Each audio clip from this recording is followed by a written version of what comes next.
The following is a presentation of the Belly Up Sports Media Network.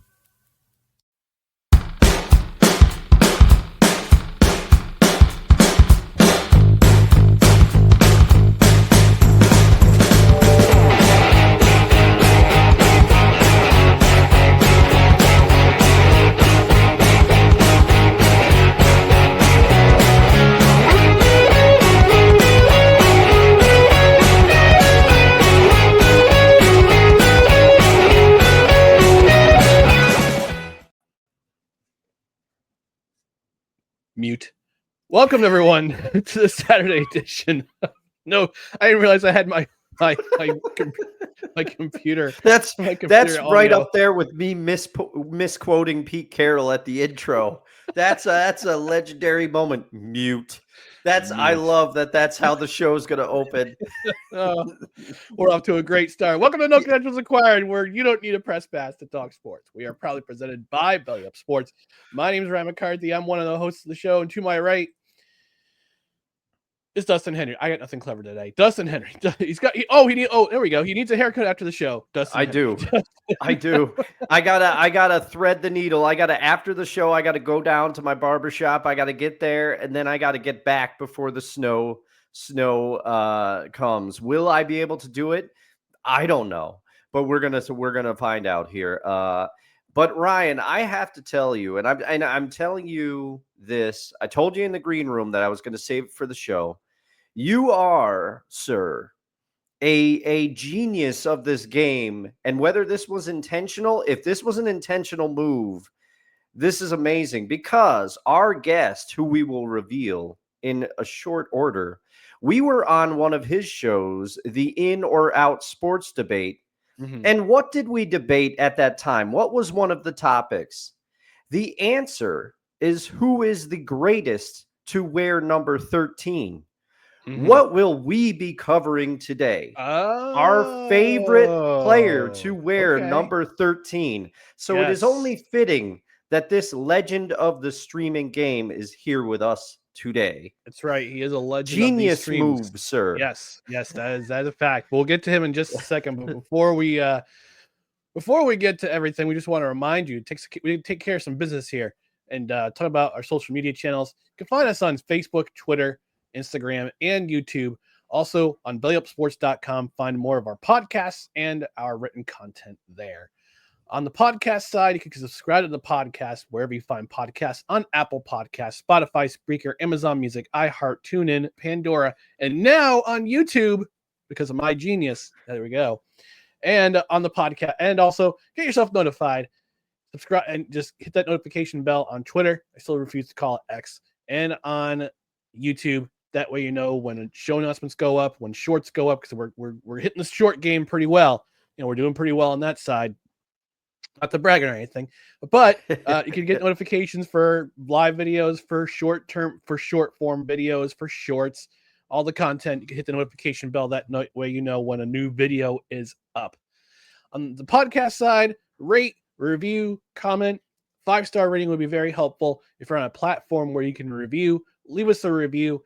If you're on Spotify and you're subscribed, you listen to the episode, leave us a comment because they all count. They all count towards the algorithm because it's a crazy world. We now have to rely on algorithms and math. I hate math. So comment, all that stuff. Also, because we're a live show on Saturdays usually on Saturdays at 10 a.m. Eastern, we pushed it a little bit farther to 10:15 because our guest was having some technical difficulties. We didn't want to start without him. And on Tuesdays at 6:30 p.m. Eastern, although this week we're taking the week off to recharge because it was been a crazy NFL season. I'll take some time to recharge. So no shows next week, but we're usually on Saturdays, 10 a.m. and Tuesdays at 6:30 p.m. And we're a live show. We've got some comments in the comment section already from our favorite, from one of our favorite cred heads. So we're going to remind people out there what time is it, Dustin? It's chime time. Do you hear it? I hears it.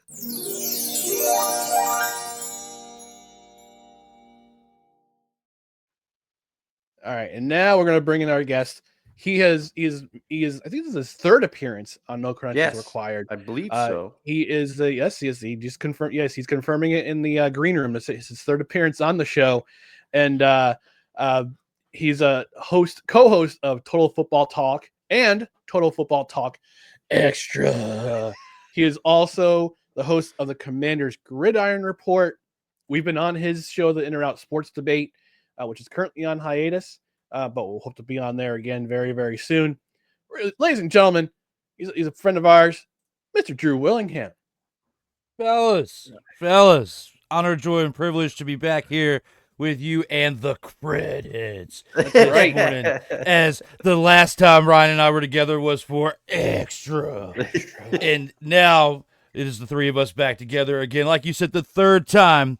This is definitely going to be a great one. Looking forward to it. Thanks again for having me on. Oh, yeah. As Booker T would say, three-time appearances. I can't do the spin-a-rooney, Ryan. I can't do it. Hold on. It's too early for that. Oh, yeah, he can. All right. Well played, sir. Well played. There's my version of the spin-a-rooney. And I bring in Drew because I had to make an apology to him. We had on last week's show for our Super Bowl preview, we had one half of Total Football Talk. We didn't have the other. And he gave me a little bit of junk for it, and it's on me. It's on me. I didn't realize that.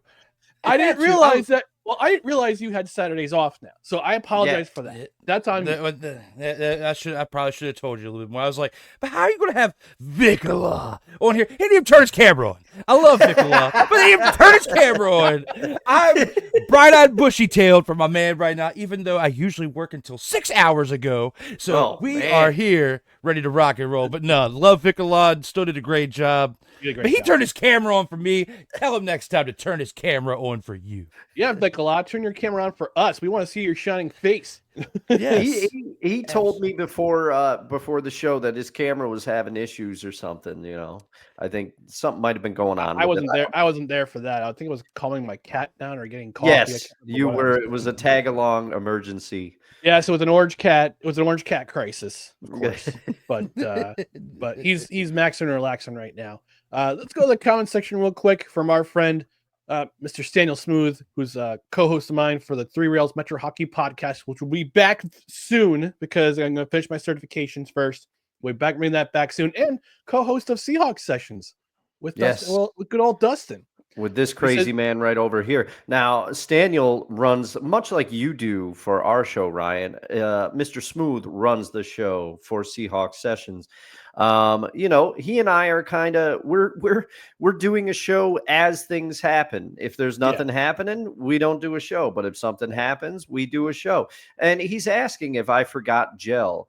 Mr. Smooth, this is how I always look on haircut days because I want to make it easier for my stylist and or barber to get through this mane. If I put gel in it and stuff, then they'd have to shampoo my hair. They'd have to get it ready. I'm thankful to still have hair, but this is just the way I look. And I do agree with you. I do have the look of a hacker in the mid-2000s action movie. Well, let me start typing really fast because that's what they always do. They always do that. And I was going to say, no appearance with hackers with Angelina Jolie. Come on, man. Dustin reserves that much respect. Yeah. He also says, math gives me headaches. I need an adult. And he also asks, is Drew part of the Council of BS? Drew, would you like to be a member of the Council of BS? Apparently, the secret society is not so secret, apparently. So apparently it's just Mr. Smooth, myself, Dustin, a couple other people. I guess he's inviting you to be a part of a member of the council. Yes. Before I accept the invitation, what does the B and the S stand for? You know what it means. You know what it stands for. I can't say it. I can't say it on the air because we're trying to be family friendly. But so you know bull what expletive. Yes, it means what you think it means. And you guys are members. We are members, even though we don't know we're members. But it's also it's also because he has a show, because he like both of you does many shows, and one of them is Time to BS, Yes. and BS sessions. Yes. He's got shows. Count me in. All right. He's Because expanding. Yes. There it is. There it is. Because starting as of last Saturday night, a fourth show we did not talk about made its way back to Sartoba. Right. And that is the king of BS. Okay. Oh man. And All right. shenanigery at its finest. D. Willie in the Evening is back. Second Right. episode is tonight at 9 p.m. with Sick Dicky as we talk about how do you milk an almond part 2. I might have to tune in for that one. His love for dark chocolate almond milk knows no bounds. It knows zero bounds. And you didn't say it right. It's Kang of Yo, Kang. Yo, Kang. But I did to ask Daniel if he's still watching out there. Is there a chosen one like Homer Simpson was the chosen one of the Stonecutters Union? Is there a chosen one out there for the Council of BS? I'm going with his cat. I'm going with his cat, Donut. Donut will be, yeah. Okay. I love the last comment that he just put on there. There we go. The council is strong. Technically have 5 shows. Time to BS, the Staniel Smooth Show, BS Sessions, Seahawks Sessions, and hopefully Smooth Baked comes back with myself and my fiance. That's right. She is a baker. That's a great title, though. Not the bakery, not the baker you're thinking of. Like an actual baker, like bread and cupcakes and cookies and that kind of baking. Not the other. I was hoping it was the Batting 420 edition. And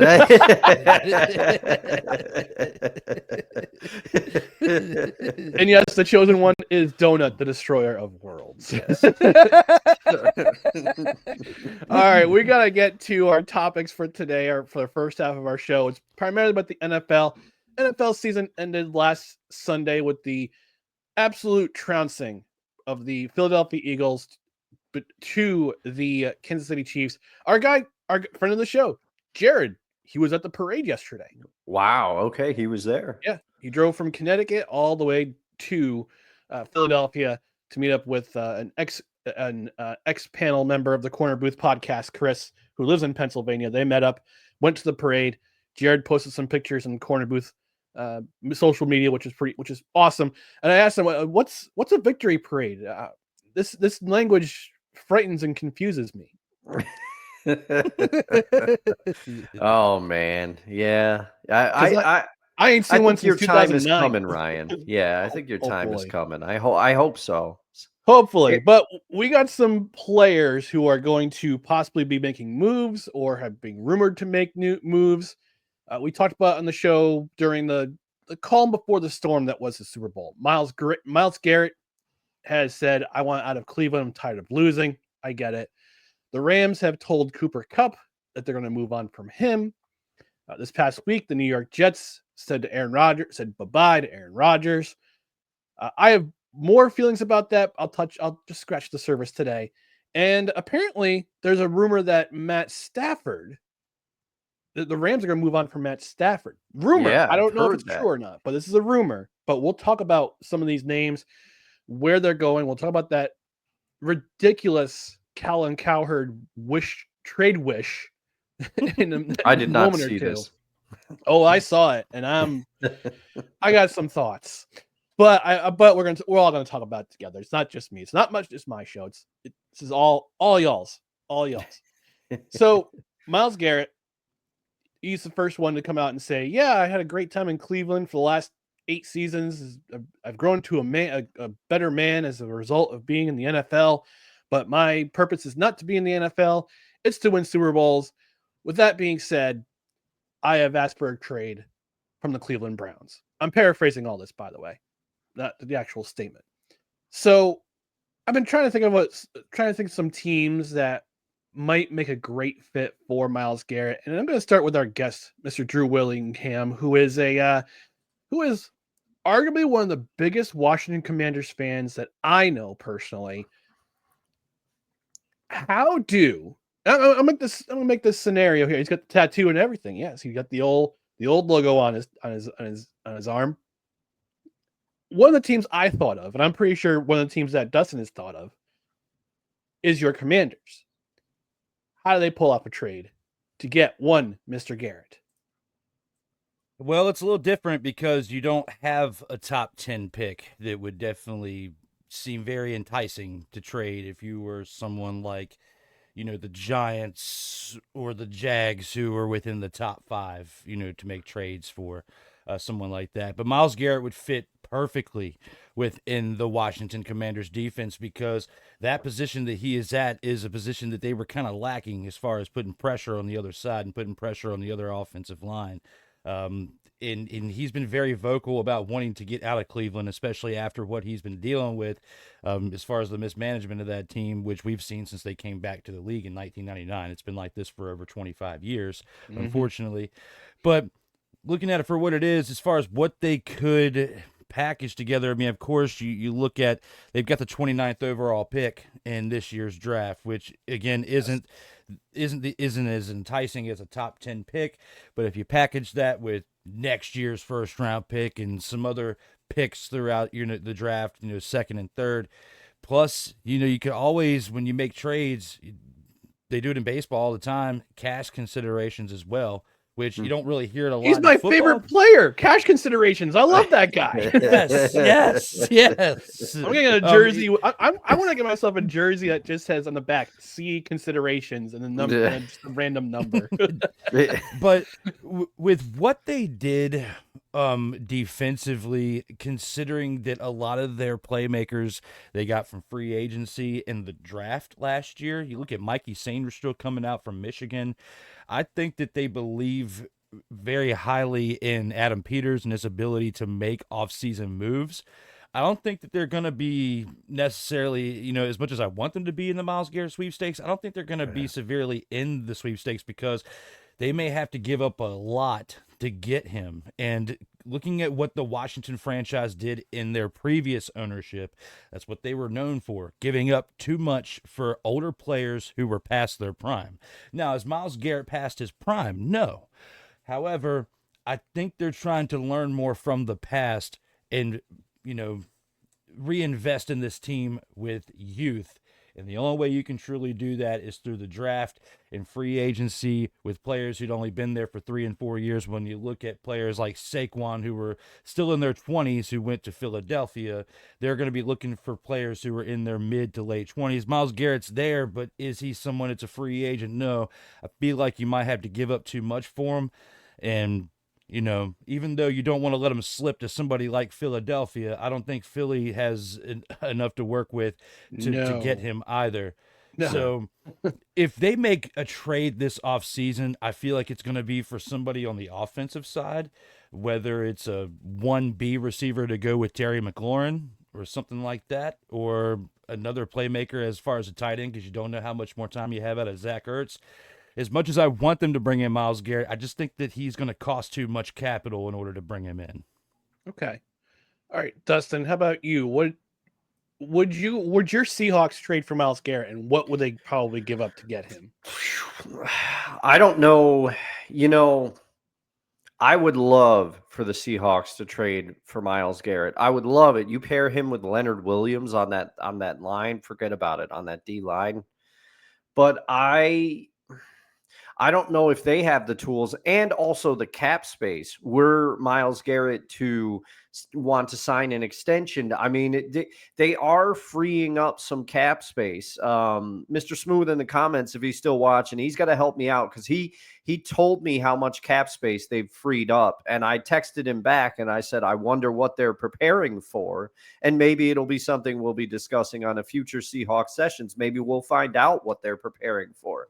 But I just don't know. I mean, there's been a lot of talk of potentially trading DK Metcalf. And I don't know, though, DK Metcalf, is he a big enough asset for Cleveland to get back? Because also, I'm in the camp that I don't want DK Metcalf to be traded. There are a lot of Seahawks fans out there that think that DK Metcalf is expendable now because of the emergence of Jackson Smith and Jigba. And I've talked about it exhaustively on shows. DK Metcalf is part of the reason of the emergence of Jackson Smith and Jigba because DK draws double and sometimes triple teams. Guess who that leaves open? JSN. So I don't think he's as expendable as people think. And also, much like the Commanders, the Seahawks are not picking super early in the draft. They just missed out on the playoffs. So their pick isn't that high valued. So much like Drew just laid out, I don't think the Seahawks are going to be able to bring in Miles Garrett. There are two teams that I think will make a push for Miles Garrett. There are Ravens fans out there being like, "Oh, Baltimore should make a push," but Cleveland's not going to trade him within the division. There is no way. So teams like that, I think the teams that are left, I think if Detroit can find a way to bring in, or possibly, as much as I hate to say it, maybe the San Francisco 49ers find a way to bring him in, and also the Buffalo Bills. I think the Buffalo Bills could be in the market for Miles Garrett, but I don't know whether those teams are going to be able to realistically pull that off.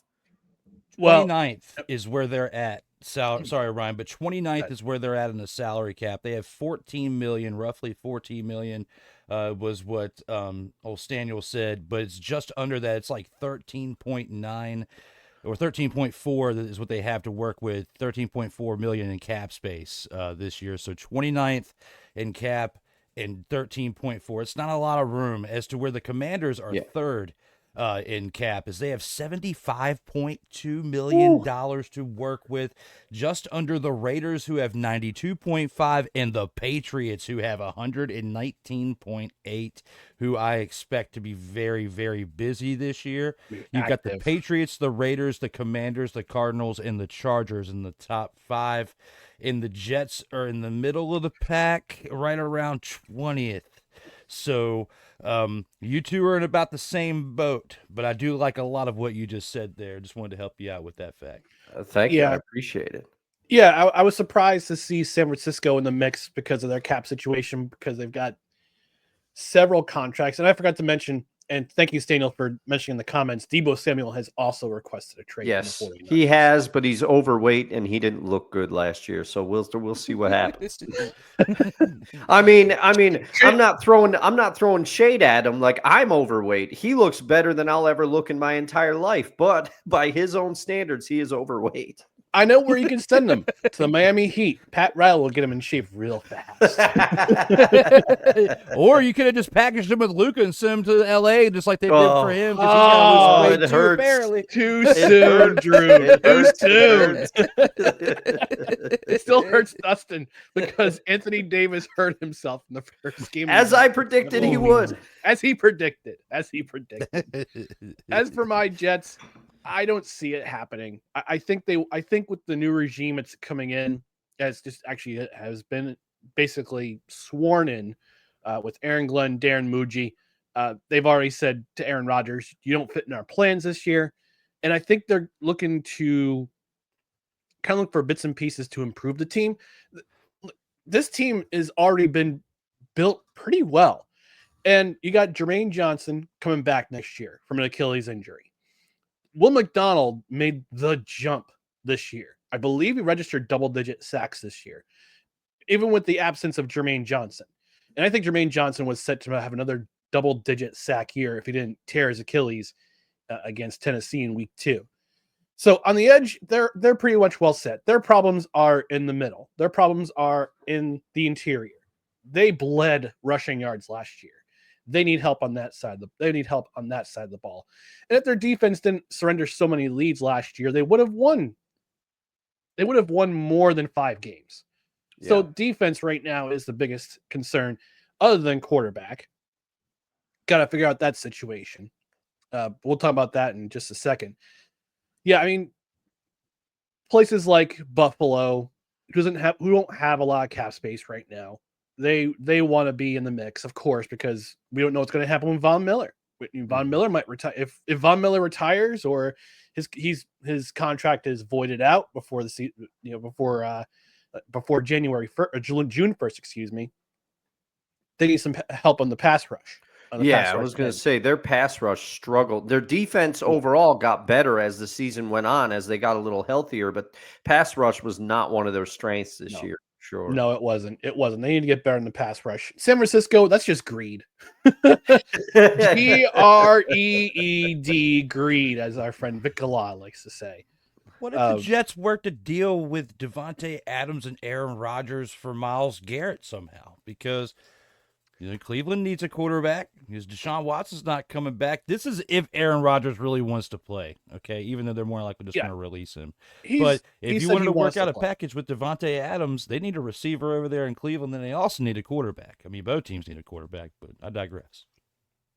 Well, it took a lot for Joe Douglas to trade for Aaron Rodgers and Devontae Adams to have it equal as many wins as you see on my left hand right now, which is sad. I say this with a sense of humor, with a little bit of humor, but also say it with a little bit of sadness too, because of what I thought might have been with Aaron Rodgers. Now, I figure we could transition over to Mr.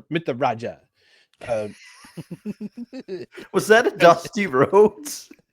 No, that was a Michael Scott to Daryl. Okay. In The Office. So we heard during the Super Bowl pregame show this bombshell coming from Jay Glazer, who is very accurate when it comes to his news and when it comes to his sources, that the New York Jets were going to move on from Aaron Rodgers. And I guess as we learn more and more throughout the week from The Athletic and Diana Rossini saying her podcast, basically what it came down to were two things.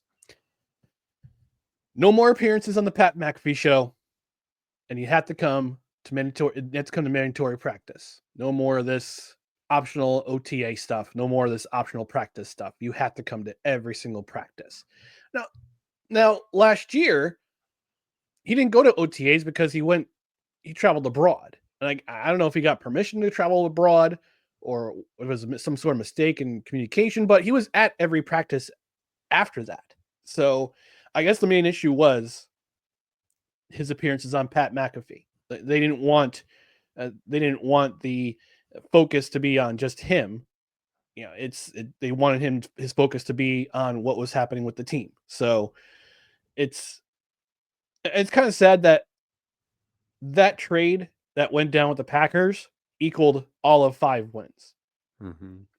And it's frustrating because at one in one column, he's 41 going on 42 years old. And he struggled last year with injury. You could tell in some games he was injured. He couldn't put as much muster in the ball as he would if he wasn't injured. But on the other hand, he gives you a chance to win now.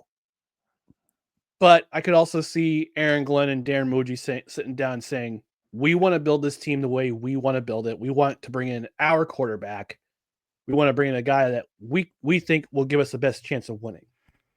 Right now, the Jets' depth roster at quarterback looks like this. Tyrod Taylor, Jordan Travis, and Adrian, who's his face from the UFL, played for the Stallions, won 2 titles, won a title last year. Adrian, I want to say Gonzalez, but it's like Rodriguez. I think it's Rodriguez. He played in the preseason last year for a spell. Adrian Martinez. Thank you. Martinez. Thank you very much. That's your depth right. That's your quarterback room right now. So either they've got a plan to move up, and the Tennessee Titans GM, their new GM, has said, yeah, I'm willing to take offers for the number 1 pick. Okay, who they pick at number 1 is up for discussion. But if Darren Moji and Aaron Glenn, they were both scouts before. Yep. They were coach and GM. So I have to wonder if they're watching the quarterbacks of the draft very, very closely. And if they see somebody who has impressed them enough that they'll want to trade up or stand pat at 7 and take a guy like Jackson Dart, or maybe take someone in the second round, like a McCown or a Will Howard. So I want to get your thoughts, guys. I've talked way too long about this subject because it's close to my heart. Being a Jets fan, Dustin, I want to start with you. What's your feeling about the situation? For Aaron Rodgers, here's the thing. He says he wants to play, but I don't know where he would play, because there's been rumors about him going back to the Bay Area for years. But guess who just came in to coach the Raiders? Pete Carroll, surprisingly. And I think Pete Carroll knows the situation he's in with the Raiders. The Raiders are not a win now team. It's not like they're a couple players away. They've got to build the team up. And while Aaron Rodgers, I am not arguing, he would be a massive upgrade over any quarterback the Raiders have right now, Aiden O'Connell included. But Aaron Rodgers also isn't the Aaron Rodgers of old. He is getting up there in age, and he keeps himself in shape. And Pete Carroll, pretty lenient coach, player-friendly coach, but I don't know that even he would put up with some of what Aaron Rodgers brings, because at Aaron Rodgers' age, understandably, he's going to want input on how the roster is constructed. People have been linking Aaron Rodgers to San Francisco for years, but they have Brock Purdy. What use would they have for bringing in Aaron Rodgers? Can you think? And also, most of the teams that need quarterbacks are not close. They're not close to winning. Aaron Rodgers is not. He's age-wise and timeline-wise in his career, he is not like going to go for a rebuild. So, and Aaron Rodgers also, from what I know about him, he's not going to take a backup role. He's not going to sign a deal with like the Ravens or something to back up Lamar Jackson, hypothetically. So where are openings for him to play? I just don't see it. I know he wants to play, but who brings him in? The Rams? They're moving on from Stafford. Stafford is younger. Well, they're rumored to be moving on from Stafford. Yeah, I just don't know. I just don't know where he plays. So I'm sorry, but I really don't have an answer for you. That's okay.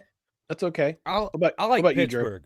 I like Pittsburgh because but I don't think that marriage is going to work out. You think Tomlin's going to put up with what? One player has already come out and said, leave his ass in the retirement home. I know, but I mean, if you really, and Ryan, you know this, you should know this more than any of us. Like, if you watched Aaron Rodgers last year, if you look at statistics, it wasn't horrible, okay? No. Because the rest of the team around him was bad as far as offensively. Defense, of course, you need a little bit of work, but they were mainly known as a defensive team when he went to them 2 years ago anyway, which is something that Pittsburgh has been known for several years, They are a defensive team that needs a leader on offense.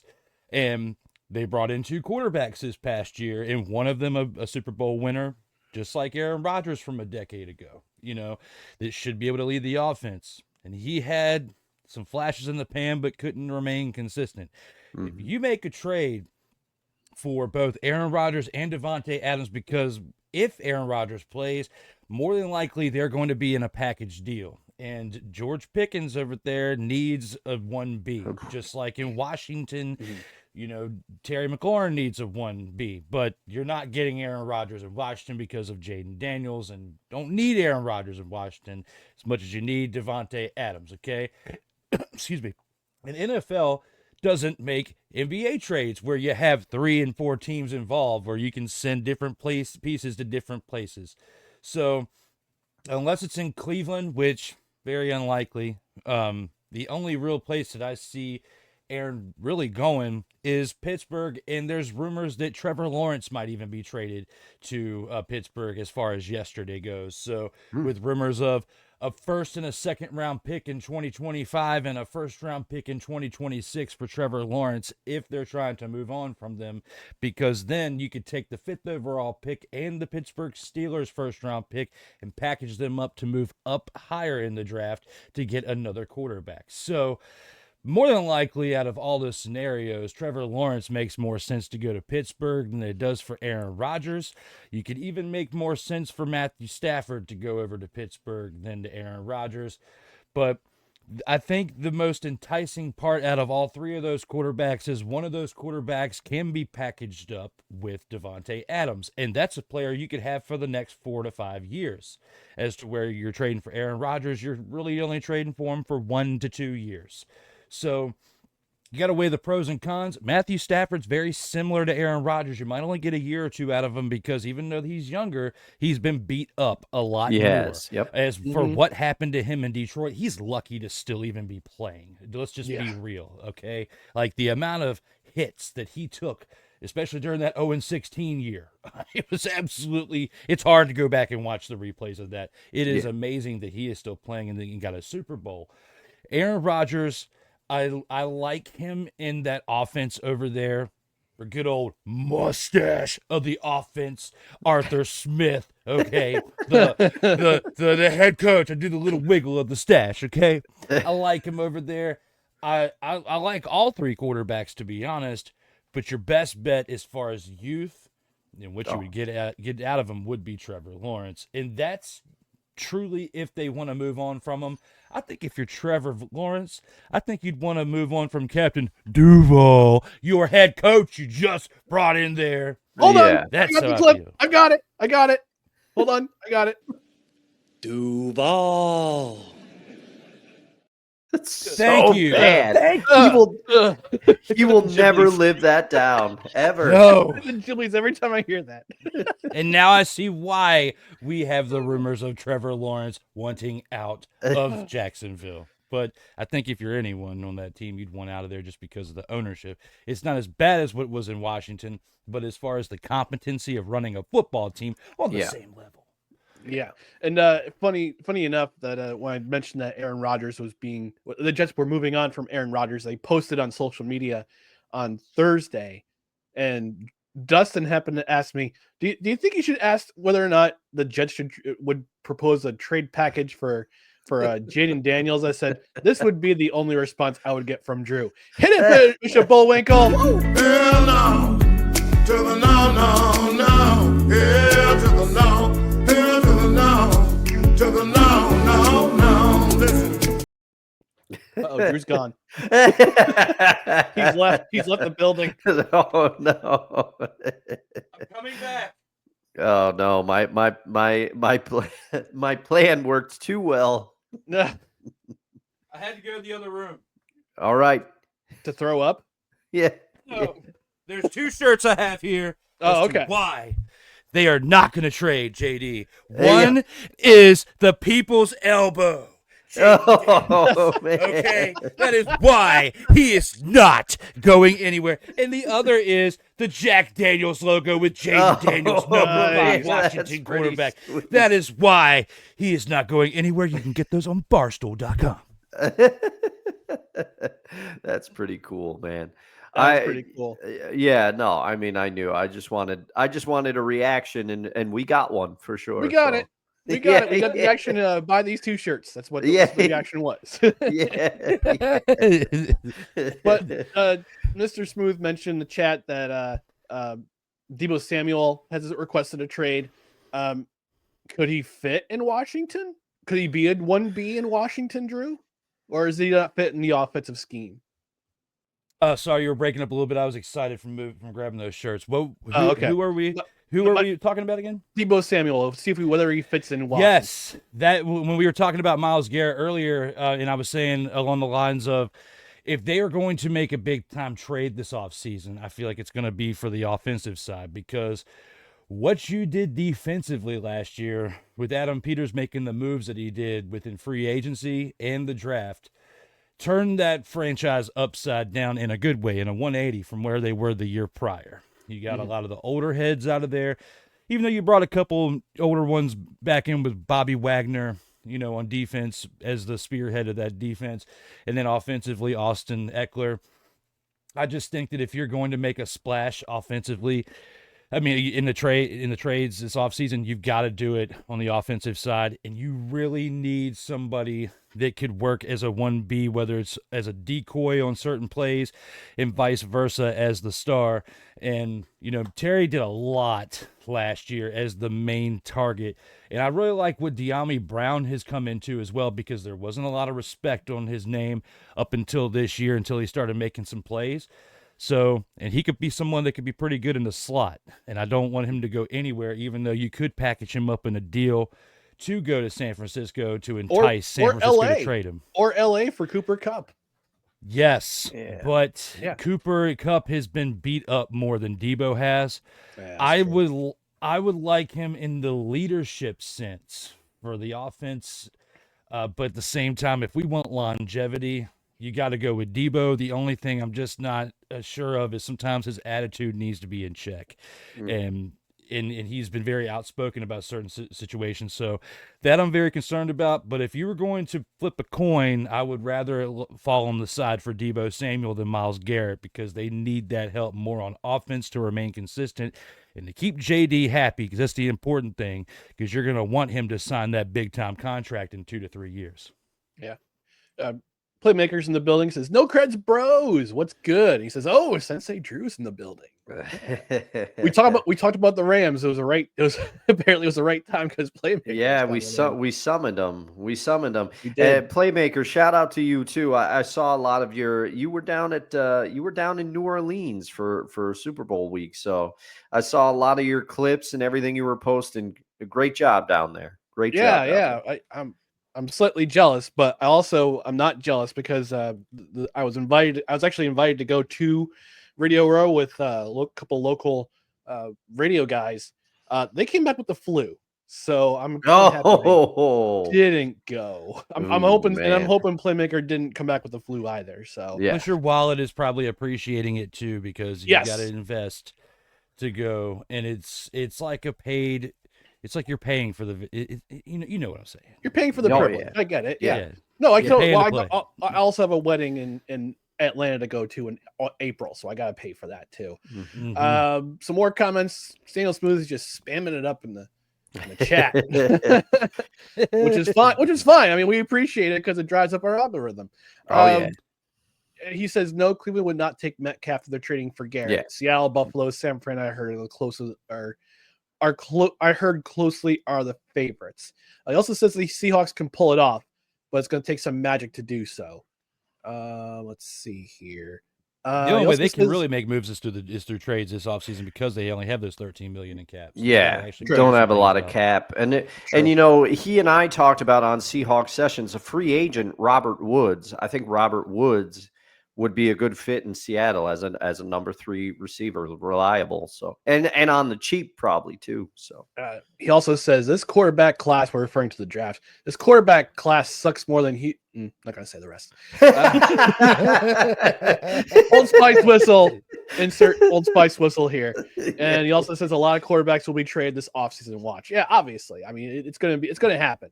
Playmaker says Nola was a blast. Ryan can save up for the Bay Area last year. Yeah, I told him, I said, keep me in mind for Santa Clara. So I'm going to start saving for it yesterday. All right. So before we go on commercial break, we got a couple of things we got to mention here. Colin Cowherd came up with a ridiculous trade scenario. He says that these are sources that he has close to him that are saying that the Los Angeles Rams are looking to move on from Matt Stafford. Mm-hmm. Again, I don't know if that's true. I don't know why they would want to move on from him. He gives them the best chance of winning right now. He does. But I guess what it comes down to is his wife, Kelly, who I guess is, I don't know if she's high maintenance or she's got that podcast. She's doing her thing. That's fine. But he said there was a trade proposal. And I don't know if this is wishful thinking on his part, because again, this is Colin Cowherd we're talking about, that the Los Angeles Rams would trade Matt Stafford to the New York Giants for the 3rd overall pick. And get their QB of the future. That's what he's thinking. The Rams would get their QB of the future and the Giants get Stafford. But do the Giants have enough to win now, even with Matthew Stafford? They have Malik Neighbors, and they have a front 4 that can rush the passer, but that's about it. They don't have – I don't know. I don't know. No, they don't have a – well, the problem is that the New York Giants right now have the same line that the Lions had when Matt Stafford was in Detroit. And that doesn't really have one. That didn't work out. How about you, Drew? What's your feelings about this? They trade Matthew Stafford back to Detroit now that he actually has an offensive line that would protect him. Like, a lot better than L.A. Now, I don't think that's actually going to happen, but that would be one of the craziest things we'd ever seen in NFL history, where you trade the same quarterbacks and certain picks back to the teams that they were originally traded from. That would be wild. I think that would be cool because we've never seen that before. A few years later, that would be pretty cool because look at the turnover machine that Jared Goff was last year. Yeah. Because So he threw 5 turnovers in a game. He had 5 turnovers in a game twice. yeah, and he said Matthew Stafford to the Giants, Aaron Rodgers to the Rams. Hear me out. I don't see Aaron Rodgers to the Rams. I mean, Yeah. if you're the Rams, you're only going to want to get younger, and because Matthew Stafford is older, so I don't see them trading Matthew Stafford and bringing in somebody that's older than him. That just doesn't make any sense. If they weren't going to go after Peyton Manning when he turned 40 in 2016 after that Super Bowl, even though he was going to retire anyway, there were some rumors that the Rams were interested in him. If they weren't really going to pursue him that hard, then they're not going to pursue Aaron Rodgers that hard now, coming off of an Achilles injury from a year ago, even though the last 4 or 5 games or so, especially the last 2 games, Aaron Rodgers started to look like old school Aaron Rodgers, especially when he threw that 500 touchdown pass when he rolled outside the pocket and got that 500 touchdown pass. Yeah. So because he was healthy. I still don't. Yes, and he's going to be healthy for next year. But I don't think Playmaker would want to see Aaron Rodgers. You would like to see Devontae Adams, but not Aaron Rodgers in L.A. Here's what he says. Here's what Playmaker says. So Cowherd said, Rams trade Stafford for the 3rd overall pick. Bring in Aaron Rodgers for a year or 2. Use the 3rd pick to get more. Excuse me for 1 second. I am untethered and my rage knows no bounds.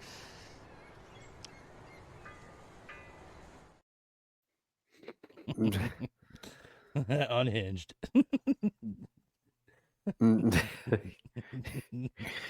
Very angry.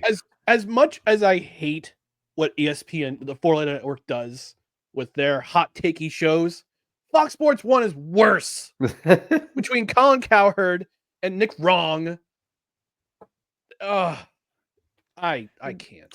But I just don't see this, because also think about it. Okay, the Rams bring in Aaron Rodgers for a year or 2, according to this trade. But the other component that I think people are forgetting, Sean McVay coaches the Rams. Sean McVay likes control of his offense. Sean McVay has spent years implementing his offense. Part of the reason they got rid of Jared Goff after Jared Goff took them to the Super Bowl is that because they thought Jared Goff could not run that offense. Do you really think that Sean McVay is going to bring in Aaron Rodgers, who is for sure going to want input on the offense, changing the offense to what he knows and what he is comfortable with?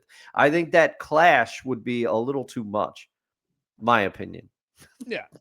I think he'd fit better in Tennessee than he would in Los Angeles. I mean, yeah. I mean, that's another spot that we could talk about where they have an incompetent quarterback in Will Levis. You don't like the Mayo Man?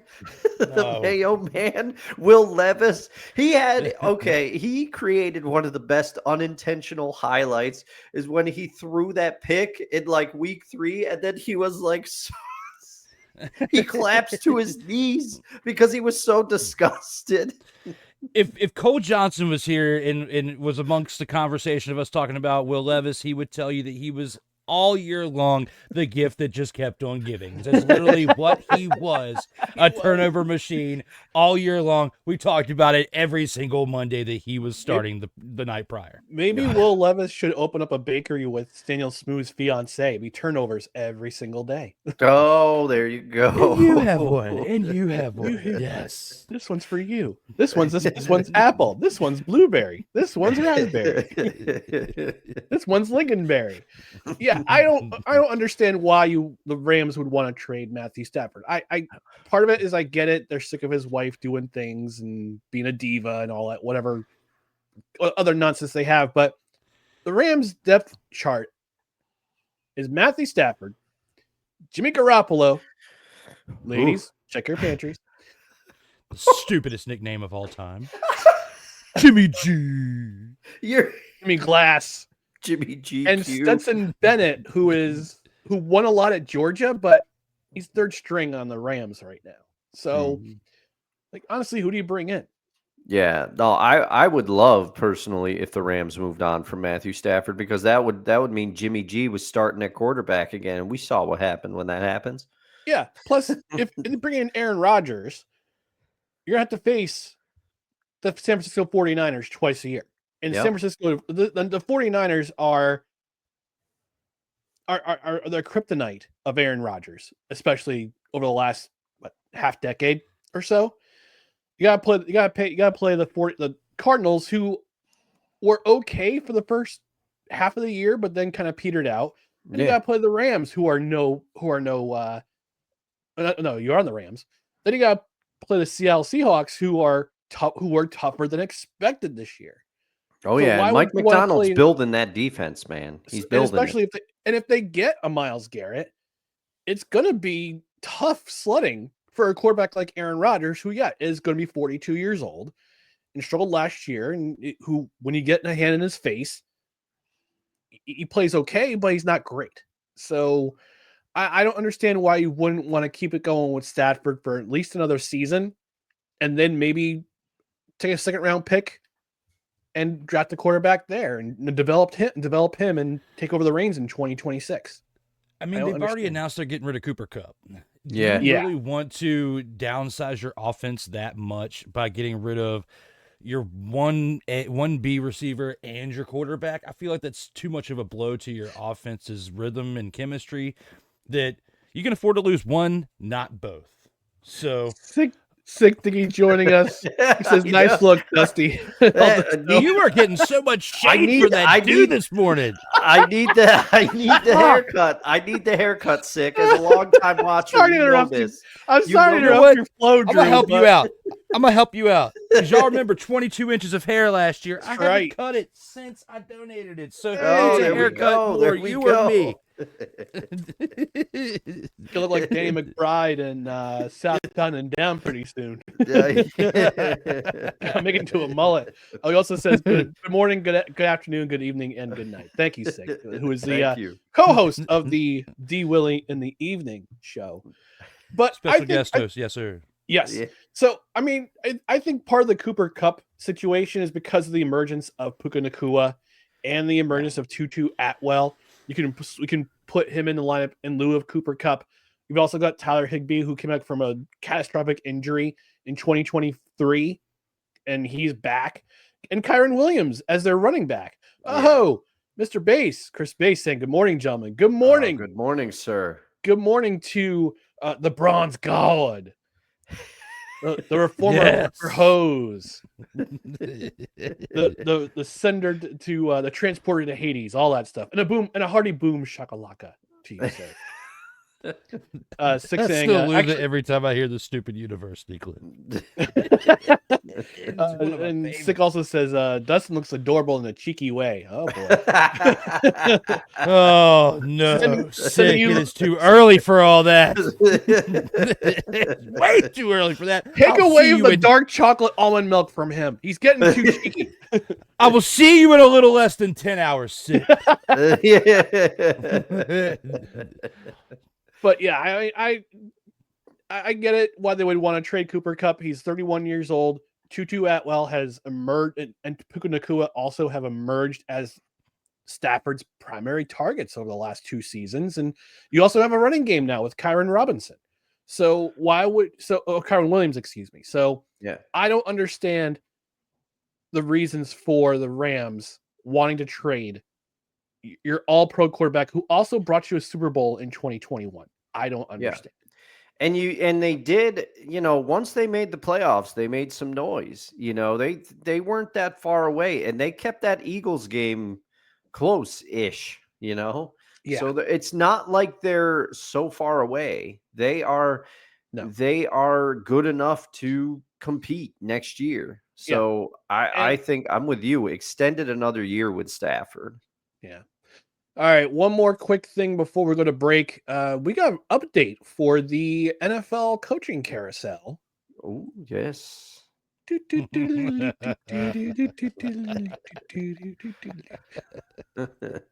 Kellen Moore, the worst kept secret in the NFL, was officially named New Orleans Saints head coach this week after winning a Super Bowl. Basically, he won the Super Bowl, stayed an extra night in New Orleans, and signed the deal to be brought in as the Saints head coach. I'm kind of curious about this move. I kind of like it, but I also kind of don't like it. Talk me through it, fellas. I think for the clout for just coming off of a Super Bowl championship, I mean, you got to use it one way, shape, or form, because we've seen with other coaches in the past. Look at Eric Bieniemy, who stayed a little bit too long maybe in Kansas City. It didn't work out for him when he tried to go for a head coaching job, then had to go take an offensive coordinator job somewhere else, got exposed, and had to go to college, and it just kept getting worse for him as time goes on to now. He's with the Bears, I believe, as a running backs coach. Yep. So looking at it for what it is, you got to you got to take it while it's hot, okay? Mm-hmm. And unfortunately, the only real option you had, because you were in the playoffs as long as you were, was New Orleans. Had you got knocked out after the divisional round, there would have been 2 and 3 and 4 options available for you outside of New Orleans. But because they couldn't interview you until, what was it, the championship week, NFC championship round week, they couldn't really interview anybody who was still in the playoffs at that point till. So you kind of missed out on some other opportunities, even though there wasn't really a whole lot for him until he progressed later in the playoffs. Because had you gotten knocked out in the divisional round, I don't think Kellen Moore would have had a head coaching opportunity. Let's just keep it at 100 for you. Looking at it for what it is, New Orleans was the only option he really had. I feel like you still got to get away from Derek Carr and some other pieces that are there to truly rebuild this team into something that could be special down the road. But for your first NFL head coaching gig, not too bad. You got to start somewhere, and this is where he's starting. Dustin, I got some more thoughts they kind of built off of Drew's, but yeah, go ahead. I'll say all right. I'll jump in here quick, and I'll just say, it just occurs to me. Now, you said, Drew, accurately, I think, that they need to move on from Derek Carr. And I don't think a first-year head coach would do this, but in theory, the Saints would be a team. Now, I don't think Aaron Rodgers would go there, but you could bring in Aaron Rodgers because the Saints do have Alvin Kamara, who proved he still has gas in the tank. They do have a number one receiver in Chris Olave. They have some pieces. So I could see a crazy world where the Saints, they get rid of Derek Carr and then they bring Aaron Rodgers in to try to take one shot. I don't think it would work. But look at the NFC South. It's one of the craziest divisions in football. It always flips. Who's at the top. I mean, but that's not realistic. But Kellen Moore, you're right. This was the only landing spot for him. It became very clear that that's who they were going to go after. He has had, I would say, an up and down period. When he was OC of the Cowboys, I think back in the day, he became kind of a hot head coaching name, but then nothing ever materialized. So he goes, was he with the Chargers after that and then the Eagles? I can't remember.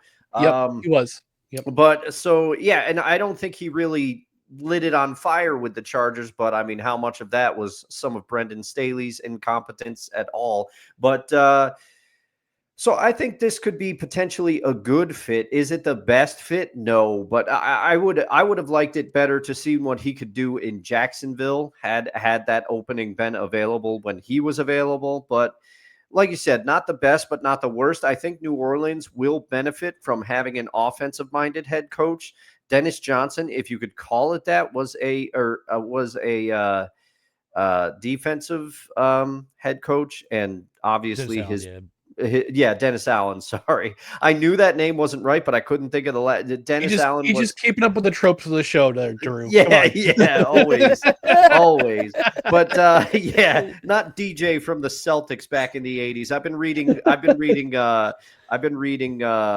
Showtime, The Rise of the 1980s Los Angeles Lakers. So basketball is on the mind right now. But the best fit, not the best fit, but I do think they will benefit from moving on from Dennis Allen. I just don't think Dennis Allen was a good head coach We saw it in his time with the Raiders. It wasn't great. Most of his tenure in New Orleans, not great. So it'll be nice to see what New Orleans can do with some of these pieces with an offensive-minded head coach.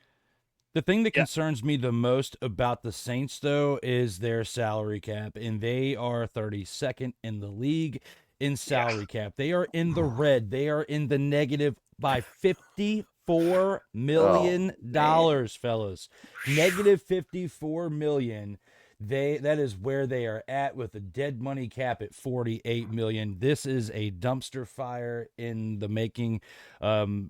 But if they can clear some cap space and get in the green, not this year, and if they have like a 3 or 5 year plan with Kellen Moore, it's not going to look good in 2025. But if they give it some time, he might be able to turn it around. Yeah, like for example, don't pay Taysom Hill $18 million a year. Oh God, I can't stand. All right, this is not a personal attack on Taysom Hill, but like we all know what's going to happen when he comes into the game. Ooh, you're going to put him in at tight end, but guess what? He'll line up at quarterback and run the ball into the end zone. Oh, I don't want a gadget player. I can't stand. I'm going to clip that. No, but it's crazy that they're 3 top players. So Derek Carr, his cap hit this year was $51.4 million. Cameron Jordan was $20 million. Taysom Hill, $18.2 million. So they have some pieces in there. Like if they can, I don't think they'll buy out Derek Carr. It's a $50 million cap hit and dead cap money if they were to release him. Now, can they do the funky math like the Jets are going to do with Aaron Rodgers and spread that dead cap money for 2 seasons? I don't know if they can do that or if they will do that. Because, I mean, last year we kind of saw what their future was. Spencer Rattler came in and played okay for as a rookie. I mean, he definitely showed he was a rookie quarterback in some of the plays he made, but he showed glimpses of some brilliance. He can play quarterback in this league. So if you can build around him, and you've got Alvin Kamara, probably get another season or 2 out of him. He's only making $10 million, which is shocking. But he's also, how old is he? He's 29. So that's considered old in running backs years. But you can get another season or 2 out of him and find another running back because Kellen Moore likes to run the ball. And I think if the Saints can rebuild the offensive line to protect like the Eagles did this year with Jalen Hurts, they can protect him like they would Spencer Rattler, build a running game similar to what he built in Philadelphia. Now, granted, there's not another Saquon Barkley growing on a tree somewhere you can just pluck and put him in the lineup. No, you're not going to find another Saquon Barkley. However, there is the draft. There is the draft, and Ashton Jeanty is the highest rated running back in that draft. Now, in some mock drafts, they have him following all the way down to where are the Cowboys? 12th. I don't think he's going to fall to 12th. Especially if he has a great day at the if he has a great weekend at the combine, you're going to see a lot of teams in the market try to grab him. And I think the Saints, I think Kellen Moore, if he says what he wants to do, or he's what he's done in Dallas and in Los Angeles and last year in Philadelphia, if he wants to build an offensive attack and running the ball, you draft yourself an Ashton Jeanty. Pluck him before the Cowboys can get their grubby mitts on him. and then have Jerry Jones speak for 11 and a half minutes as to why they drafted Ashton Jeanty. All right, we gotta take our network mandated commercial break. When we come back, do some hot food takes and our favorite athletes to wear the number 13. So stand by, stay tuned for more No Credentials Required. This episode of No Credentials Required is brought to you by Invader Coffee. For the coffee lover who wants good, quality coffee with no bullshit and no filler, Invader Coffee is an ultra-premium, veteran-owned coffee company proudly delivering only the best coffee your hard-earned money can buy. They aim to only serve the highest quality, organic, air-roasted coffee beans sourced from free trade farms all over the world. They keep things simple. The best coffee at an affordable price in order to provide you with the value you deserve for your morning boost. 100% fair trade, 100% organic coffee beans, 100% air roasted, 100% money back guarantee. Visit invadercoffee.com, enter promo code BELLYUP at checkout, and receive 15% off your order. That's right, folks. Invader Coffee is the only coffee that goes in this cup on Saturday mornings, unless I'm in a hurry and I just grab something on the way to the show. But I've been drinking for the show, the duration of the show, their Valentine's Day blend, Chocolate Lust, which is delicious. I don't know if it's still on sale, but you can probably find it on the affiliate link in the description. You can get whole bean or ground.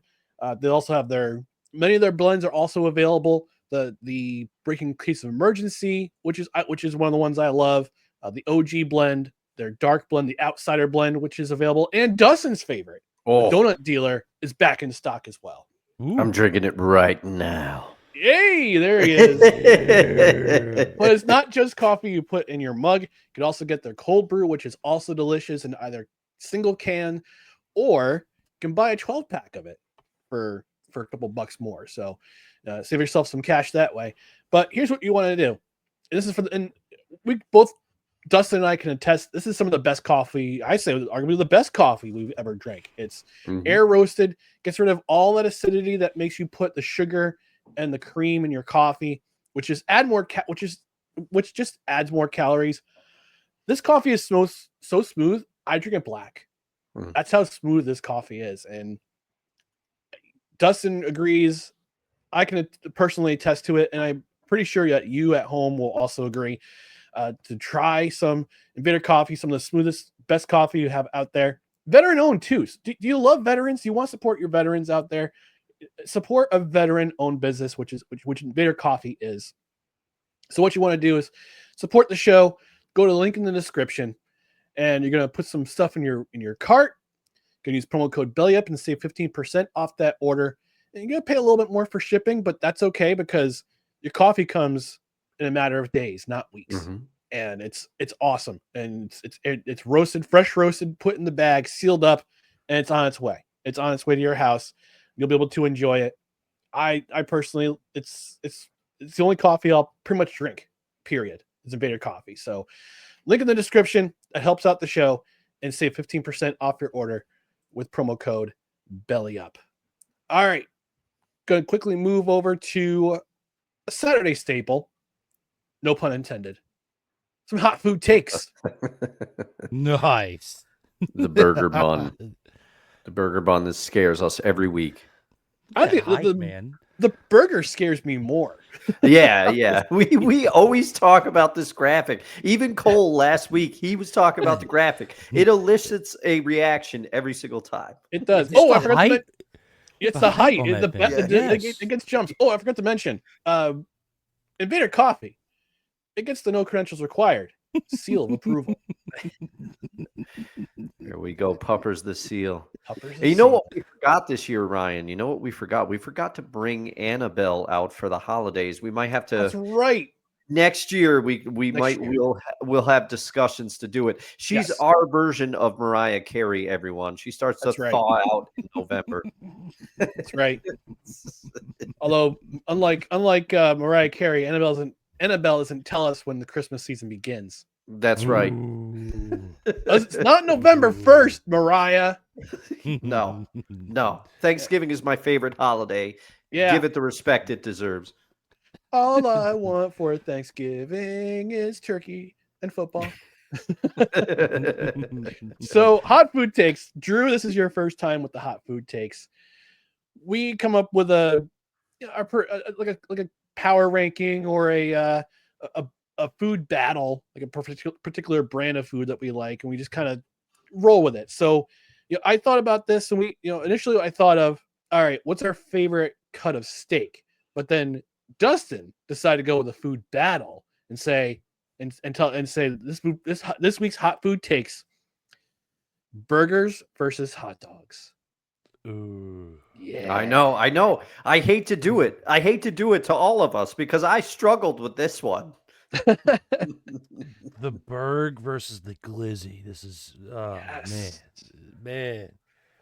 So It's like epic rap battles, but with food. Yes. Kinda, yeah. So I know I'm the guest, and genuinely I go first, but this is one that I have been missing on the past few episodes. If you guys could lay the foundation for how this goes, then I can follow suit afterwards, because I don't want to let you down by starting this off in the wrong way. I'll let Dustin take it away. Oh, you always do, Ryan. You're so gracious to me. And I really struggled with this one because I love both of these. And I'm going to take us down a road that is a crazy road. I did not realize that this thing existed, but I'll get into it. But first, I'll announce my choice. After much deliberation, if only one survives, I give a more partial nod to the burger. The burger reigns supreme. I didn't think it would be there because I love chili dogs. I love hot dogs. I love dressing it up Chicago style. I want to try a Seattle style hot dog, which is apparently cream cheese, and they treat it kind of like a bagel and put stuff on it. I'm down to try it. I love a good hot dog. However, if I'm forced to choose one, burger, because of the addition of cheese and just all the other things that you could do with a burger. And I've gotten into making Oklahoma smash burgers at home. Thank you, George Motes. Shout out. I've got your book, Burger America. I want to try some of the stuff that you have laid out in that excellent, excellent book, Burger Historian. He is George Motes. Go check him out. He teaches you about regional burgers all over this great country of ours. But I can't live without a burger. If the hot dog must lose so that the burger may survive, I'm going team burger. But I want to blow your minds, gentlemen. There is a product out there, and I'm going to try it. I'm going to go see some friends in Virginia, probably the end of April, beginning of May. We're going to try this thing out because I blew their minds last night. There is a product that exists. It is a round hot dog. It is shaped like a burger so that you can only get one type of bun for your next barbecue, and you could dress this hot dog up like a burger. And I'm like, we got to try these things. Good Lord. Dude, you look it up. The round hot dog. It exists. So maybe that's a loophole where both can survive, but I'm going team burger. This pained me because hot dogs are a baseball park staple. They are, they're always just good for like a quick dinner. Shout out Ben Matlock. Back in the day, I used to watch Matlock. He loved hot dogs. I was into it, but the burger reigns supreme. That was a great way to lay the foundation. And by the way, there's a Matlock 2.0 now. I know. I saw that. I saw that.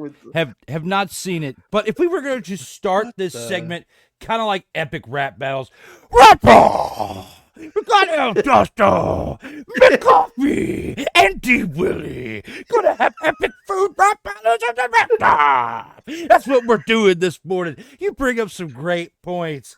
And to kind of help out with what you were saying, you have to go with the hamburger here because is there such thing as hot dog helper out there? No, there's not. That hot dog is not that popular enough to have its own hot dog helper. You have to go with the hamburger because, like Dustin said, cheese.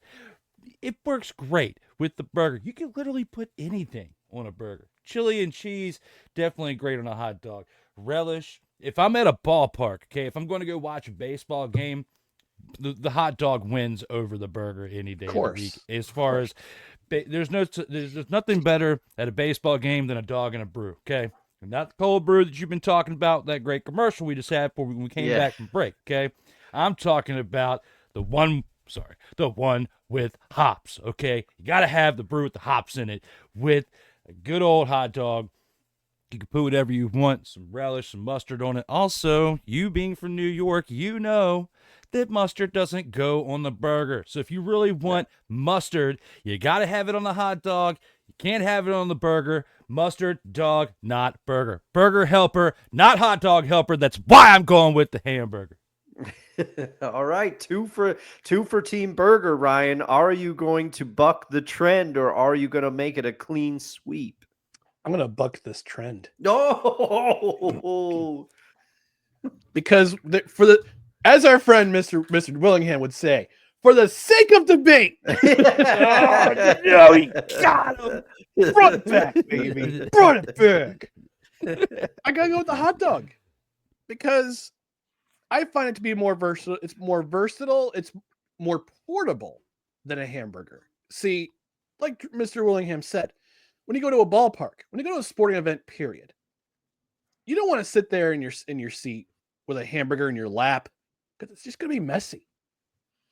Hot dog is portable. They wrap it up though. If any burger places, I get it. They wrap it up. I mean, you don't see that very much in a ballpark or stadium as much. Yeah. Just get a single patty. You don't need that double. Exactly. Hot dogs, more portable. Could also put it on a stick, put it in some batter, put it in a fryer. The corn dog. Okay, Get the yourself corn some dog. corn dogs. I didn't see it coming. Portability. That's what it takes. And yeah, like Drew said, if you go to a ballpark, get yourself a dog, get yourself a brew, sit in the stands. You just enjoy yourself. All right. You can go back for multiple if you want. You can actually order multiple if you want. But so because I you love can put it on a stick, it tipped the scale for you? No, that's not what tipped the scale for me. What tipped the scale for me is the portability.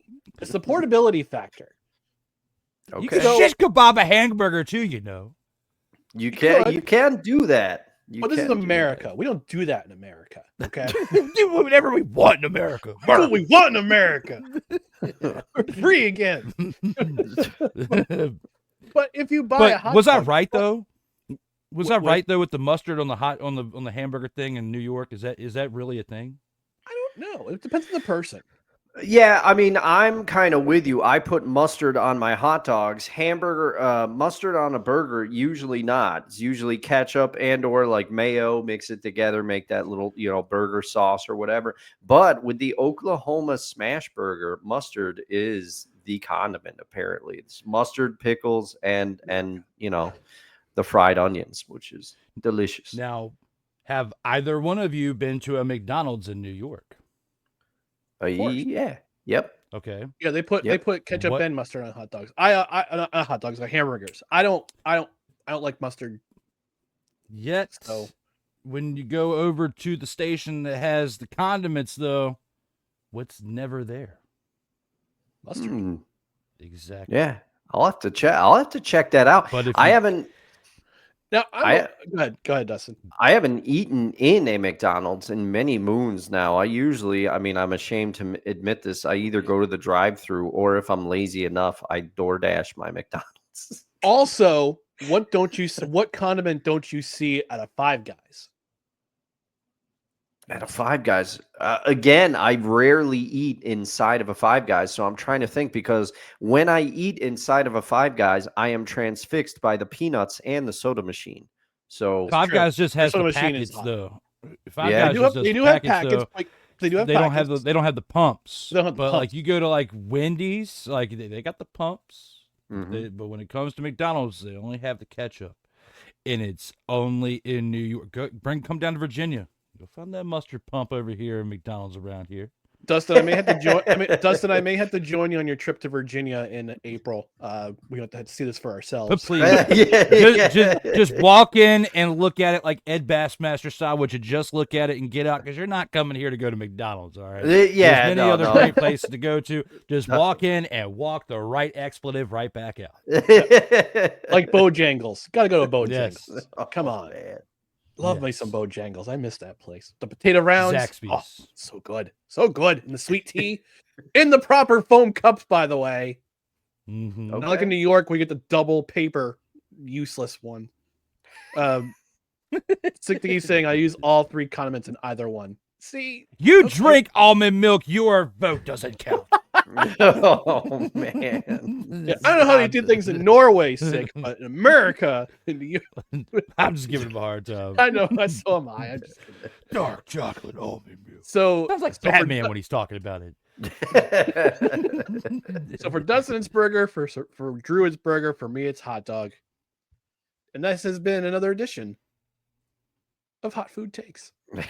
There's the burger. Elevation, man. With the Yeah, it The is. hops in that But- burger. Even the red onion gets concerningly high. I bet that burger will get the highest jump, high jump in the NFL Combine in a couple weeks. I mean, Rich Eisen will try to out jump it in his suit. You sold us on the transition before with just that transition before we even got started because of the burger itself. Yeah. Yeah, I do. All right, last category for the day. This is actually episode 250 of No Credentials Required. So it's special to have Drew here for our 250th official recording of No Credentials Required. And this is a theme that we've been kind of going on for this year. This is episode 13 of 2025. And we're talking about our favorite athletes to wear the specific number in this episode. So this is episode 13. We're talking about our favorite athletes to wear number 13. And this is and just a caveat, Drew. I mentioned this in our chat yesterday.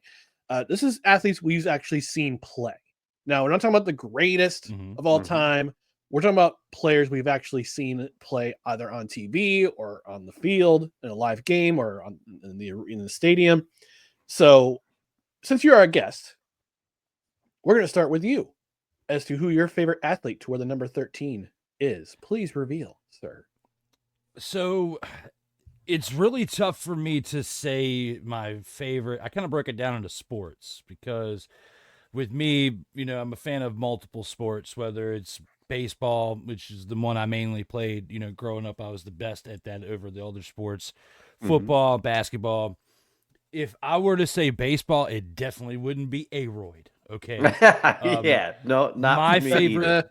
My favorite player who wore 13 as a baseball player was a pitcher, a 7-time All-Star, was also the National League Rolaids Relief Man of the Year award winner in 1999.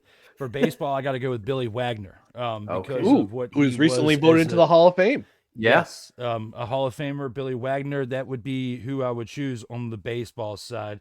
Football side, you got to go Dan Marino. Of course, there's some honorable mentions like Odell Beckham Jr., but I mean, all three of us were alive when Dan Marino was playing.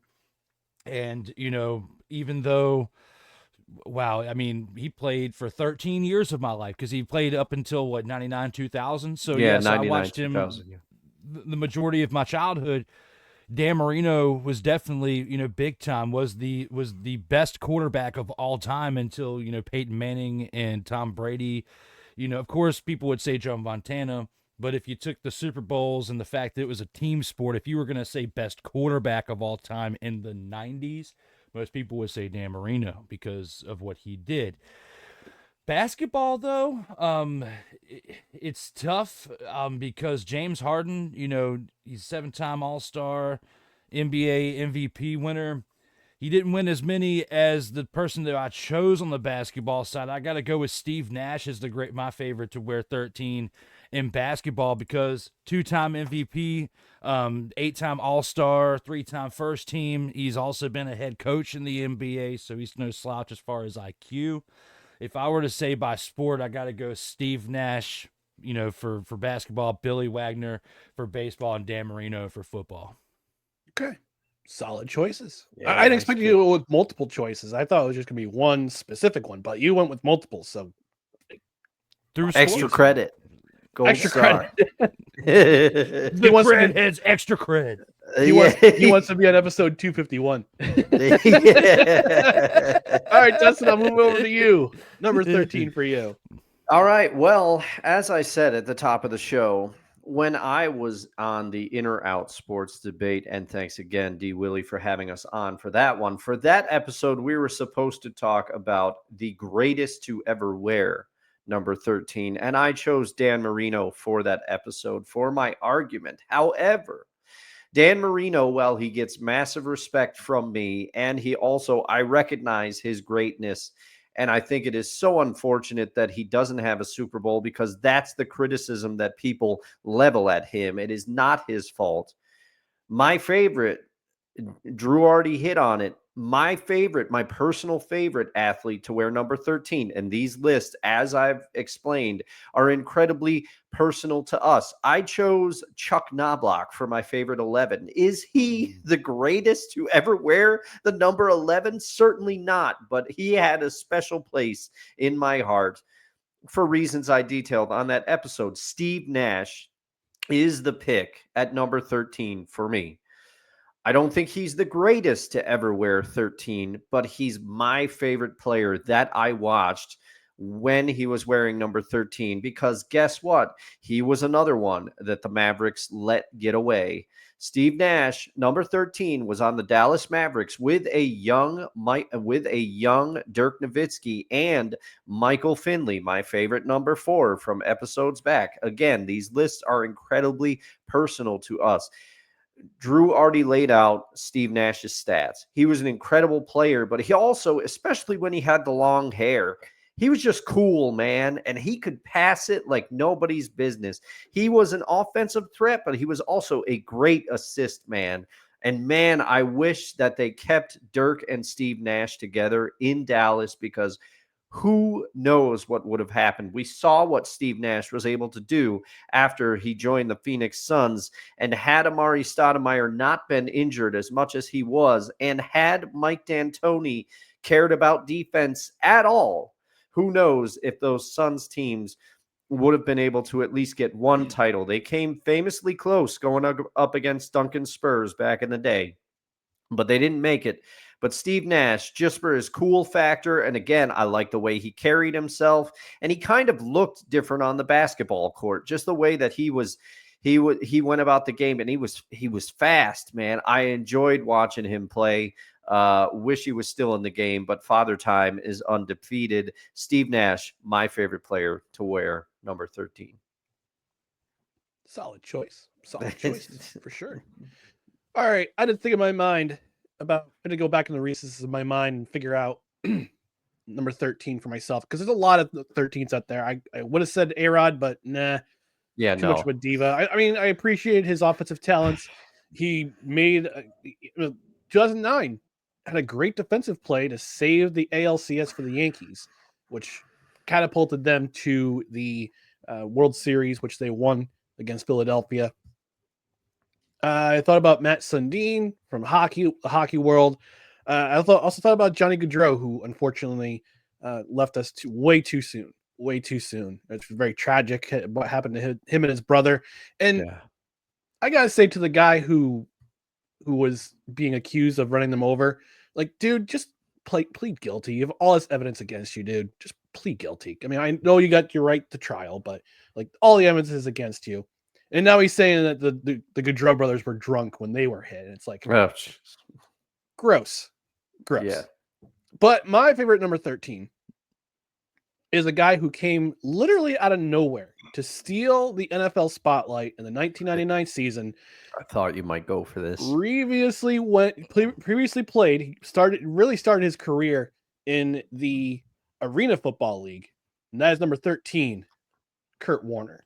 And all of his grocery store MVP, the Super Bowl MVP, Kurt Warner. And just his story. I know his stats are kind of when it comes to NFL quarterbacks. He didn't play that long in the league. I think he played 10 seasons maybe between his time with the Rams, the Giants, and the Cardinals. And he played 8 or 9 seasons. But his story is just such an inspiration. We had the pleasure of having Colin Taylor, formerly of the Albany Empire, who was in that movie, played the role of, on the field at least, of Ricky Prohl. And he said to get to meet Kurt Warner, and he was such a great guy, had an inspirational story, played by Zachary Levi of Shazam and Chuck. But his whole story, just watching American Underdog, coming from playing at Northern Iowa University, trying out for the Packers, being released by the Packers, trying to find his direction, wants to play football, not given a chance, works at the Hy-Vee in Iowa, and then suddenly given a chance to play arena football, getting used to the rules of that, getting used to playing indoor football for quite a bit, made his transition over to NFL Europe, and then getting to try it with the Rams. And the fact that Mike Martz believed in him to be an effective NFL quarterback, and then all of a sudden Trent Green goes down with an ACL tear in the preseason in 1999, And here you go, Kurt Warner, here's your shot. And he took every advantage of it, and which led him to become league MVP that year. He was Super Bowl MVP in Super Bowl 34 and had a marvelous career afterwards. Mm-hmm. And it's not so much the fact that he had all these stats through all these touchdowns, but his story of marrying an older woman who had a disabled child, and the fact that he was able to use a lot of his playing proceeds to establish centers for and basically a tribute to his adopted son. Mm-hmm. And the story that he had on the background, just going from a guy who's stocking shelves to NFL MVP in a matter of in a short amount of time, and then kind of building his career off of that, and career from that is the reason why I'm a Kurt Warner's my favorite athlete to wear number 13. So, and I almost picked him. I almost did for my football pick. Mm-hmm. Yeah, and I mean, I would say, Ryan, I think all of us would agree, his time on the Giants, unfortunately, I think his time on the Giants hurt the perception of him, because he was phenomenal with the Rams, and he was also great with the Arizona Cardinals too. Let's not forget that. He went to the Super Bowl with the Cardinals. He did. So I think people put too much emphasis on his time with the Giants, where he just didn't look like himself, and it just seemed not to be the right fit. But Arizona and with the Rams, he was phenomenal. Yeah, he was phenomenal. And to help you out, Ryan, he had 12 seasons in the NFL. 12 seasons, okay. And, for someone who threw for 32,000 yards, has 208 touchdowns, you would think with the amount that he did and with what he did in the playoffs, because out of 6 trips to the postseason, he made the Super Bowl 3 times. So the half the time that he was in the postseason, he was in the Super Bowl. Someone, if he would have played another year or two and potentially had not had that year that he did in New York, like you were just saying, Dustin, he could be in the Hall of Fame right now. Mm-hmm. Got some comments in the comment section about number 13. Sick Dicky saying Dan Marino comes to mind when it comes to 13. He also says German midfielder Michael Ballack, talking about soccer, when he was playing for Chelsea, wore number 13. Kevin Wilson from Belly Up Fantasy Sports saying newest member of the Hall of Fame, Billy Wagner is my choice. Sick continuing with the soccer theme. Korean midfielder Park Ji-sung wore number 13 for one of my teams, Manchester United. Italian defender Alessandro Nesta. The same thing for AC Milan. And to conclude, Mexican goalkeeper Guillermo Ochoa wears number 13 for club and country. All right. Ji-sung. Yes. All right. We're going to get out of here. Enjoy our rest of our Saturday before the snow, at least before the snow arrives here in New York. I don't know how it's going to be in your neck of the woods there, Drew, but supposed to be all snow, rain, bro. Supposed to be a lot of rain, I think, for you, Drew, luckily. Yes, we had snow earlier this week, but I believe around the 20th, which is next week, we are slated to get another 4 to 6 inches. We got snow earlier. Was it Monday night? Yeah, but it mainly turned into ice. So coming home 3 o'clock in the morning was not fun, but made it home safely. Because as long as you know how to drive in this stuff, you're okay. But snow's one thing, ice is totally different. Yep. Yeah. But we'll give you a moment to promote your stuff since you are our guests. Go ahead and promote your stuff. So where can people find you? Well, as I am a walking billboard today, you could take a look at the old school logo on the shirt and the new school logo on the hat. As you can find me at Sertoba Media. Sertoba standing for The Struggle is Real to Be Awesome. A brand I started a few years back and have literally lived that type of struggle is real to be awesome mentality to still be walking on this great earth of ours. But you can find my platform on YouTube, Facebook, Instagram, all the main platforms, X. Trying to catch up to other of our colleagues out here who have higher, viewership and reach, but doing the best that we can. We got a few people on the team now that are helping us out. We've got a guy named Corey Mann who, who on Saturdays, every Saturday, 4 o'clock Eastern time, you can check out his wrestling show called The Grind. Covers all major wrestling news. It's a great show he's had out there for about 2.5, almost 3 months. You can check out Total Football Talk, which is usually on Mondays. It's on hiatus for about 6 weeks now. We're going to come back and cover the UFL and the CFL and then roll right into the NFL season. But to give Cole Johnson and I a little bit of a break after 76 consecutive weeks, that show's on hiatus. The show that our good fellas here, Ryan and Dustin, talked about, the In or Out Sports Debate, should be coming back in March. Just finding a way to get that back into the groove. I put a lot into that show. Just had to take a lot of time off from that because we've all got some things going on and brewing out here in these streets. And D. Willie in the evening, as they talked about earlier, a little comedy show full of shenanigery you can find on Saturday nights right now, 9 o'clock p.m. Eastern time. But Sartoba Media is the place to find me. Just search the name and you'll find me on all major platforms. But greatly appreciate the fellas having me here today to talk football and a lot of other great things. Look forward to the next appearance on this great show and great platform. Yeah, we'll definitely have you back. Sure. Yeah, we got some things we're going to work on, discuss during our time off for the from February till football season starts. So we got some things in the can, but we got some things in the can that we're working on. But obviously, with baseball season coming up, we want to definitely have you back on for that. We'll be focusing more so on the Yankees and the Mets this year since we're in New York. But for anything else baseball, we'll definitely reach out to you for that as well. So I know you're pretty excited. I forgot you're a Nationals fan, right? Braves. Atlanta Braves. What am I thinking? Yeah, Braves. But I'm very fluid in baseball, like in football. So even if it's just talking about New York-based teams, if you guys need a little help, you can always reach out. For sure. Yeah. All right. In the meantime, we're going to get out of here. We're going to enjoy our week off from recording. But in the meantime, you can find us wherever you are on the social medias, on Facebook, Twitter, Instagram, YouTube. Just search No Credentials Required. You can also find more of our content with podcasts and articles on bellyupsports.com. Also, subscribe to the podcast wherever you find podcasts, including Apple Podcasts, Spotify, Spreaker, Amazon Music, iHeart, TuneIn, Pandora, and on YouTube. And also, please don't forget, hit that notification bell on Twitter and on YouTube. That way you know when show announcements go up, when new videos go up, when shorts go up. We're in the shorts game right now, so we're trying to break into that. So tune into that as well on the YouTube side. On the podcast side, please go ahead, rate, review, comment, leave us a 5-star rating. If you're on a platform, leave us a review. If you are on Spotify, leave us a comment. You can comment on every episode now. Also, if you're watching on the Belly Up Sports YouTube page a little bit later, leave us a comment in the comments section. Give us a thumbs up as well.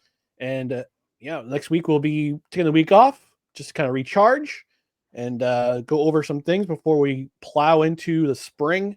With spring coming up, we got baseball coming up. We've got arena football here locally, which is awesome. Get the Firebirds starting up again. We're also going to have No Ticket Required, which is our summer movie series. We're going to talk about movies. What we're going to watch. We're going to watch it for 8 weeks, which will lead into the NFL season. So, in the meantime, we're going to get out of here. So, thank you for tuning in to No Credentials Required, where you don't need a press pass to talk sports, and we are proudly presented by Belly Up Sports. For our guest Drew Willingham, for Drew Henry, I'm Ryan McCarthy. Oh Lord, we'll be back on Tuesday, the 25th at 6:30 p.m. Eastern. 25th, 6:30 p.m. Eastern.